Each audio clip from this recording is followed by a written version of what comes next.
This car belonged to one of the most powerful men in Nazi Germany. His name was Hermann Göring. The car was a Mercedes-Benz, and people called it the Blue Goose. This is not just a story about a car. It is a story about power, war, and what happens to things when everything changes. Let me tell you what happened to this famous car after World War II ended. Who was Hermann Göring? Before we talk about the car, we need to understand who Hermann Göring was. Göring was a very important person in Nazi Germany. He was Adolf Hitler's second in command. This means he was the second most powerful man in the country.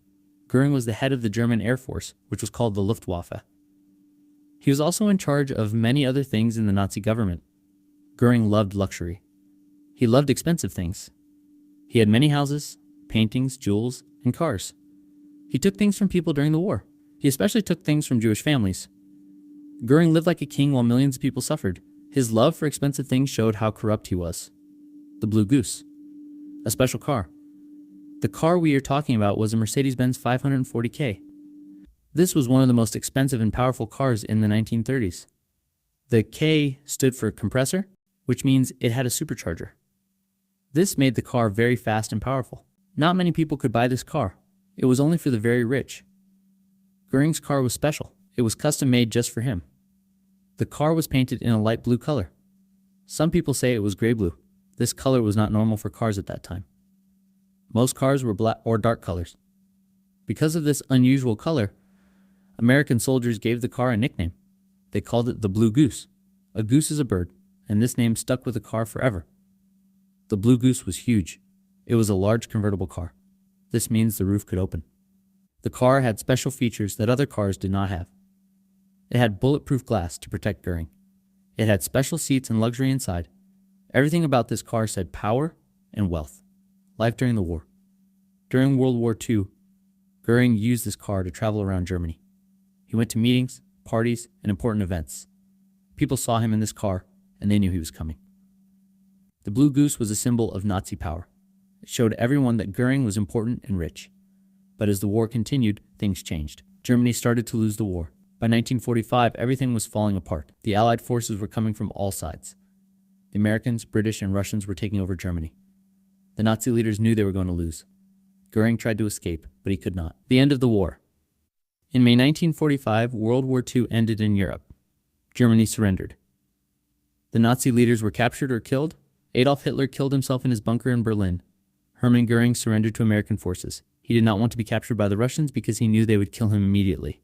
When Göring surrendered, the Americans took everything he had. This included all his houses, his art collection, his jewels, and his cars. The Blue Goose was one of these cars.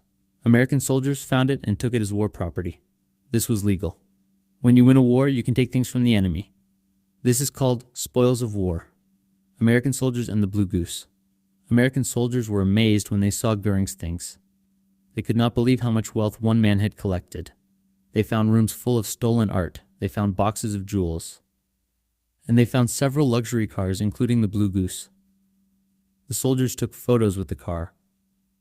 They wanted to remember this moment. They had just helped win the biggest war in history. Now they were standing next to the car of one of the most evil men in that war. These photos still exist today. You can see young American soldiers smiling next to the big blue Mercedes. But what would happen to this car? The Blue Goose was sent to the United States. It was shipped across the Atlantic Ocean. The American military wanted to keep some items from the war. These items would remind people about the victory. What we do know is that the car ended up with the Canadian War Museum for some time. Then it was moved again. Different stories about the car. Over the years, people have told different stories about what happened to the Blue Goose. Some people say that American General George Patton used the car for a while. Patton was a famous American general who loved nice cars. This story makes sense because Patton was in Germany when the war ended. But there is no proof that this really happened. It might just be a legend.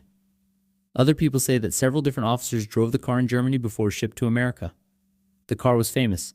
So many people wanted to drive it or be photographed with it. Young soldiers wanted to sit in the seat where Göring had sat. They wanted to touch the steering wheel that he had touched. The problem with history is that sometimes we do not have all the facts. Documents get lost. People remember things differently. Memories fade, so some parts of the Blue Goose's story will always be a little bit mysterious. The car in museums and collections. For many years, the Blue Goose was displayed in different museums. It went to car museums and military museums. People came to see it because it was connected to World War II history. The Blue Goose is now over 85 years old, but it can still run. This is amazing for a car of that age. Thank you for learning about the Blue Goose with me today. Remember to study history, learn from the past, and work to make the world a better place.